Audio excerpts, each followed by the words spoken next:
আসসালামু আলাইকুম প্রিয় বন্ধুরা, আশা করছি আপনারা সবাই ভালো আছেন। আজকে আপনাদের আমি দেখাবো বগুড়া জেলা নন্দীগ্রাম থানাধীন ৫ নম্বর ভাটগ্রাম ইউনিয়নের গোয়ালগাড়ি গ্রামের রাস্তা। তো আমাকে এটা রিকোয়েস্ট করছে, তো এই জন্য আমি এই রাস্তাটা দেখাচ্ছি। সুন্দর একটি চিকন রাস্তা দেখতে পাচ্ছেন, মিঠুপথ, গ্রামের মিঠুপথ মানে আইল বা জাঙ্গাল বলা হয়। এই একটি পথের মাধ্যমে গোয়ালগাড়ি গ্রামের মানুষ যাতায়াত করে। তো দেখতে পাচ্ছেন অনেক সুন্দর একটি রাস্তা, প্রকৃতির মাঝে যেন একদম মিশে গেছে এরকম একটি রাস্তা আপনারা দেখতে পাচ্ছেন। পাশে দেখতে পাচ্ছেন ধান খেতে একটু ফ্রাই করে দেখি। কিছুদিন আগে আমাদের এলাকায় বন্যা হয়েছে, তো দেখতে পাচ্ছেন পানি কিন্তু কিছু কিছু জায়গায় পানি এখনও রয়েছে। তো জমিতে অনেকে ফসল লাগাইছে, আবার অনেকে ফসল লাগাই নাই।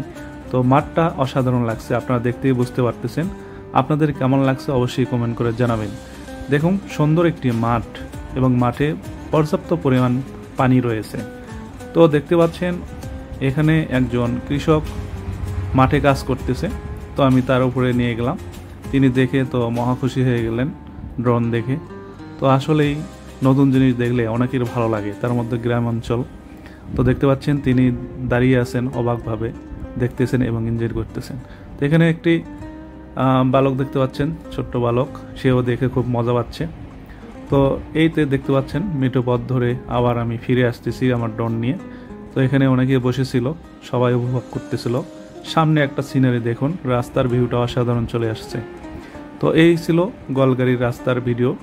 তারপর সামনে দেখতে পাচ্ছেন একটি গ্রাম দেখা যাচ্ছে, ওই গ্রামের নাম হচ্ছে পোতাপাড়া। তো পোতাপাড়ার দিকে আমরা একটু যাব, দেখি সেখানে গিয়ে একটু ফ্লাই করি। তো আজকে দেখুন এই মাঠে পর্যাপ্ত পরিমাণ পানি রয়েছে, পানির ভিউ দেখে অসাধারণ লাগতেছে। আপনাদের কেমন লাগতেছে অবশ্যই জানাবেন। এরকম ভিডিও পেতে অবশ্যই লাইক, কমেন্ট, ফলো দিয়ে পাশে থাকবেন। তো বন্ধুরা, এই ভিডিওটি আপনাদের কেমন লাগলো? এটা একটা শর্ট ভিডিও করলাম, আপনাদের যদি ভালো লাগে অবশ্যই আমাকে সাপোর্ট করবেন। তো দেখতে পাচ্ছেন রাস্তাটা কিন্তু হেভি লাগতেছে আমার কাছে, আপনাদের কেমন লাগতেছে আপনারা কমেন্ট করে জানাবেন। তো যাই হোক, আমরা এখানেই এই রাস্তায় ছিলাম, অর্থাৎ এখানেই কাজ করতেছি আর